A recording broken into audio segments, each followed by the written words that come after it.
Sir, ഇന്ത്യയും റഷ്യയും തമ്മിലുള്ള കാലങ്ങളായിട്ട് സൈനിക ബന്ധമുണ്ട്. ആ ബന്ധത്തിൻ്റെ തുടർച്ചയായിട്ട് ഇപ്പം നമ്മൾ റഷ്യയിൽ നിന്ന് ഒരു അന്തർവാഹിനി പാട്ടത്തിനെടുക്കുന്നു. അത് അവസാന ഘട്ടത്തിലേക്ക് പണിയൊക്കെ പൂർത്തിയാക്കി വരാൻ പോകുന്നു. ഇതിൻ്റെ കൂട്ടത്തിൽ പിന്നെയും നമ്മൾ അന്തർവാഹിനി എടുക്കുന്നുണ്ടോ? അങ്ങനെ ഒരു വാർത്ത കേൾക്കുന്നു.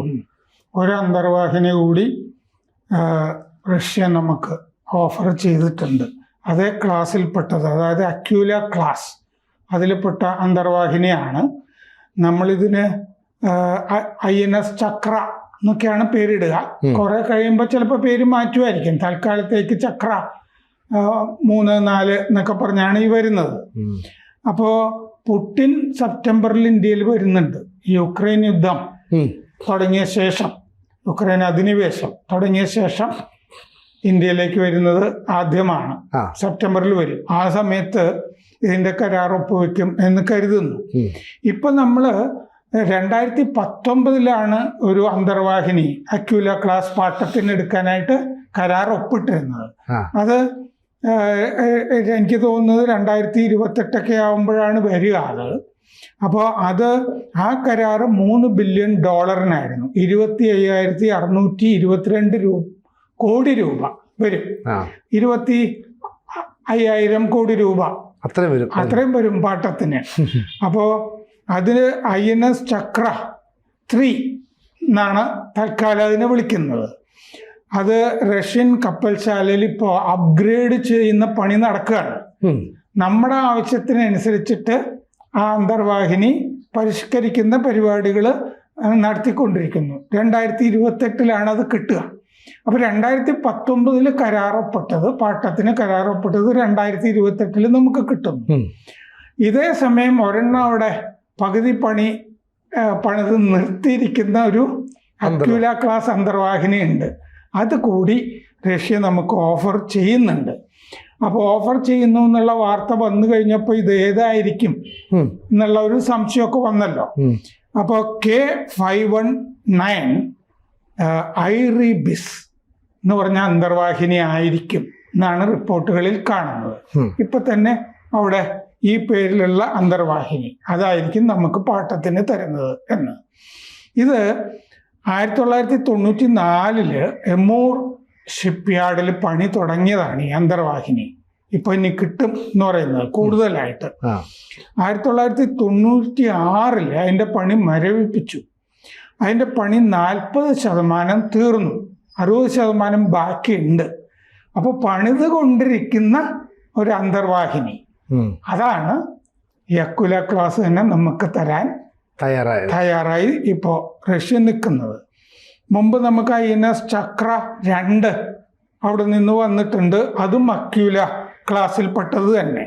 2012 മുതൽ 2021 വരെ നമ്മളത് ഉപയോഗിച്ചിരുന്നു. അങ്ങനെ ഈ ചക്ര വച്ചിട്ടാണ് നമ്മൾ ഈ ന്യൂക്ലിയർ സബ്മറീൻസ്, ആണവ ശക്തി കൊണ്ട് പ്രവർത്തിക്കുന്ന മുങ്ങിക്കപ്പലുകൾ, അന്തർവാഹിനികൾ എങ്ങനെ ഓപ്പറേറ്റ് ചെയ്യാൻ നമ്മൾ പഠിച്ചത് റഷ്യയിൽ നിന്ന്. ഈ അക്യൂല ക്ലാസിന്റെ ആദ്യ അന്തർവാഹിനി കിട്ടിയിട്ടാണ്. അപ്പൊ നമുക്കൊരു അക്യൂലയും കൂടി കിട്ടിക്കഴിഞ്ഞാൽ എളുപ്പമാണ്. പരിശീലനം കിട്ടിയ നാവികര് നമ്മുടെ നേവിയിൽ ഇപ്പൊ ഉണ്ടല്ലോ. അപ്പൊ അതുകൊണ്ട് സൗകര്യമുണ്ട്. നമുക്കാണെങ്കിൽ അന്തർവാഹിനികൾ നേവിക്ക് ആവശ്യമുണ്ട്. എന്താന്ന് വെച്ചാൽ പാകിസ്ഥാൻ ചൈനയിൽ നിന്ന് 8 എണ്ണം വാങ്ങിക്കുന്നുണ്ട്. അതിൽ 1 എണ്ണം ഈ വർഷം കിട്ടുന്നുണ്ട്, ആദ്യത്തത് 8 എണ്ണത്തില്. ഇത് നമ്മൾ വാങ്ങുന്ന, നമുക്ക് ഓഫർ ചെയ്തിരിക്കുന്ന രണ്ടാമത്തെ റഷ്യൻ അന്തർവാഹിനി 35 നോട്ട് സ്പീഡുള്ളതാണ്. 600 മീറ്റർ ഡെപ്തില് അത് മുങ്ങിക്കിടക്കും. മറ്റ് അന്തർവാഹിനികളെ ആക്രമിക്കാം, മറ്റ് യുദ്ധക്കപ്പലുകളെയും അതിനെ ആക്രമിക്കാൻ പറ്റും. അതിൻ്റെ സംരക്ഷണ കവചം ബാലിസ്റ്റിക് മിസൈൽ അന്തർവാഹിനി, അതായത് സംരക്ഷണ കവചം ഒരുക്കും ബാലിസ്റ്റിക് മിസൈലുകളിൽ നിന്ന് ഈ അന്തർവാഹിനി മറ്റു യുദ്ധക്കപ്പലുകൾക്കൊക്കെ സംരക്ഷണ കവചം ഒരുക്കുകയും ചെയ്യും. അതാണ് ചെയ്യുന്നത്. ബാലിസ്റ്റിക് മിസൈലുകൾ അന്തർവാഹിനികൾക്കെതിരെയോ യുദ്ധക്കപ്പലുകൾക്കെതിരെയോ വന്നാൽ പ്രൊട്ടക്ഷൻ അത് കൊടുക്കാൻ പറ്റും. ഇതിൻ്റെ അകത്ത് ടോർപിഡോ ഉണ്ട്, പിന്നെ ലോങ് റേഞ്ച് ക്രൂസ് മിസൈൽ മിസൈലുകൾ, ലോങ് റേഞ്ച് ക്രൂസ് മിസൈലുകൾ ഉണ്ട് അതിൻ്റെ അകത്ത്. മാസങ്ങൾ ഇതിന് കടലിൽ മുങ്ങിക്കിടക്കാൻ പറ്റും. അതൊരു വലിയ അഡ്വാൻറ്റേജ് ആണ്. ഇന്ത്യ സ്വന്തമായി തന്നെ അന്തർവാഹിനി പണിയാനായിട്ട് ആഗ്രഹിക്കുന്നൊരു രാജ്യമാണ് നമ്മൾ. അതിന് പ്രോജക്റ്റ് 75 ആൽഫ എന്ന് പറഞ്ഞിട്ടൊരു പദ്ധതി ഉണ്ട് നമുക്ക്. പ്രോജക്റ്റ് 75 ആൽഫ 6 അന്തർവാഹിനികളാണ് നമ്മൾ പണിയാൻ പോകുന്നത്. അപ്പോൾ ഈ റഷ്യൻ അന്തർവാഹിനികൾ കൂടി വന്നിട്ടൊരു ടെക്നോളജി ട്രാൻസ്ഫറും കൂടിയൊക്കെ നടന്നാൽ കുശാലായി. പുടിൻ സെപ്റ്റംബറിൽ വരും. ഇതല്ലാതെ നമുക്ക് 6 കിലോ ക്ലാസ് മുങ്ങിക്കപ്പലുകളും പിന്നെ 1500 കിലോമീറ്റർ റേഞ്ചുള്ള കാലിബർ ക്രൂസ് മിസൈലുകളും കൂടി റഷ്യയുടെ ഓഫർ ഉണ്ട് എന്ന വാർത്തകളുണ്ട്. അന്തർവാഹിനി മാത്രമല്ല, 6 കിലോ ക്ലാസ് അന്തർവാഹിനികൾ. അപ്പോൾ 6 × 2 8 വരുമല്ലോ. 1500 കിലോമീറ്റർ റേഞ്ചുള്ള കാലിബർ ക്രൂസ് മിസൈലുകളും. 1980കളിൽ നമ്മൾ ഈ അന്തർവാഹിനികൾ വാങ്ങിക്കാൻ തുടങ്ങിയല്ലോ, പഴയത്. ആ വ്യൂഹം നമുക്ക് മാറ്റിയെടുക്കാനുണ്ട്, പഴയതായിപ്പോയി. അതുകൊണ്ടാണ് ഈ പുതിയ അന്തർവാഹിനികൾ നമ്മൾ പാട്ടത്തിനെടുക്കാൻ തയ്യാറായിരിക്കുന്നത്. പാകിസ്ഥാൻ ഇക്കൊല്ലം മറ്റേ 8039B അന്തർവാഹിനികൾ യുവാൻ ക്ലാസ് മറ്റേ ചൈനയിൽ നിന്ന് വാങ്ങുന്നുണ്ട്. അതിൽ ആദ്യത്തത് ഇക്കൊല്ലം വരും. ഇന്ത്യക്ക് 17 മുങ്ങിക്കപ്പലുകളിൽ 7 കിലോ ക്ലാസ്സാണ്. റഷ്യയിൽ നിന്നുള്ളതാണ് 7. ഇന്ത്യക്ക് 17 ഉണ്ട് അന്തർവാഹിനികൾ. ഈ 1500 കിലോമീറ്റർ റേഞ്ചുള്ള കാലിബർ മിസൈൽ നമുക്ക് കിട്ടുന്നത് വളരെ പ്രധാനമാണ്. എന്തുകൊണ്ടാന്ന് വെച്ചാൽ ഇത് ലോങ് റേഞ്ച് മിസൈലാണ്. നമ്മൾ മുമ്പ് ചോദിച്ചിട്ട് ഇത് തന്നിരുന്നില്ല. കാരണം ലോങ് റേഞ്ച് മിസൈലുകൾ ഇന്ത്യക്ക് തരില്ല എന്ന് പറഞ്ഞാൽ അവർക്കൊരു നയമുണ്ടായിരുന്നു. ആ നയത്തിൽ മാറ്റം വരികയാണ് എന്നർത്ഥം. അപ്പോൾ ഇപ്പോൾ അവിടെ ഈ അപ്ഗ്രേഡ് ചെയ്തുകൊണ്ടിരിക്കുന്നുണ്ടല്ലോ ചക്ര 3. അതിൻ്റെ അകത്ത് തന്നെ 500 കിലോമീറ്റർ റേഞ്ചുള്ള ക്രൂസ് മിസൈലാണ് വഹിക്കുന്നത്. അപ്പോഴാണ് നമുക്ക് 1500 കിലോമീറ്റർ റേഞ്ചുള്ള ഈ കാലിബർ ദീർഘദൂര മിസൈലുകളും കൂടി റഷ്യയിൽ നിന്ന് കിട്ടാൻ പോകുന്നത്. ശരിക്കും പറഞ്ഞാൽ റഷ്യയാണ് ശരിക്കും നമ്മളെ ഈ പറയുന്ന സൈനിക കാര്യങ്ങളിൽ, പ്രതിരോധ കാര്യങ്ങളിലൊക്കെ വലിയൊരു പിന്തുണ നൽകുന്നത്. അപ്പോൾ സ്വാഭാവികമായിട്ട് ഇത്തരത്തിലുള്ള അന്തർവാഹിനികളൊക്കെ നമുക്ക് തരുന്നു എന്ന് പറയുമ്പോൾ അമേരിക്ക ഉൾപ്പെടെയുള്ള രാജ്യങ്ങൾക്ക് അതിൻ്റെതായ എതിർപ്പുണ്ടാവില്ലേ? ഓഫ് കോഴ്സ്, തീർച്ചയായിട്ടും ഉണ്ട്. എന്താണെന്ന് വെച്ചാൽ നമ്മൾ S-400 വാങ്ങാൻ തീരുമാനിച്ചു, വേദ സംവിധാനം വാങ്ങാൻ തീരുമാനിച്ചപ്പോൾ അത് അവർക്ക് ഇഷ്ടപ്പെട്ടിരുന്നില്ല. അവർ ഉപരോധം പ്രഖ്യാപിക്കുന്ന അന്ന് അവരുടെ പ്രതിരോധ സെക്രട്ടറിയും പ്രസിഡന്റും ഒക്കെ നമ്മളെ ഭീഷണിപ്പെടുത്തിക്കൊണ്ടിരുന്നു.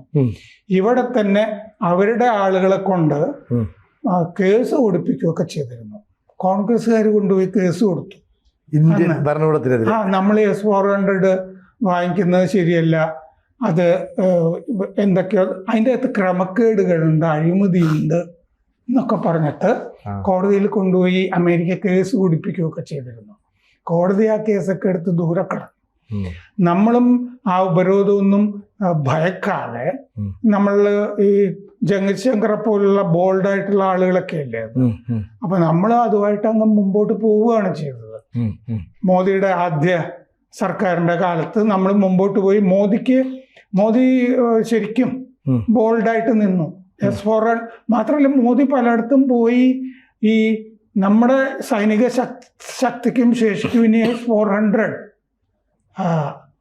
അത്യാവശ്യമാണ്. കാരണം ഈ നമ്മൾ ആ സമയത്ത് ഈ അയൺ ഡോം ഒക്കെ ഇല്ലേ ഇസ്രയേലിന്റെ, അയൺ ഡോം പോലൊരു ഡോം വേണ്ടെന്നൊക്കെ ആലോചിച്ചുകൊണ്ടിരുന്നപ്പോഴാണ് അതിനേക്കാൾ മെച്ചമാണ് S-400 എന്നുള്ളത് മനസ്സിലാക്കുന്നത്.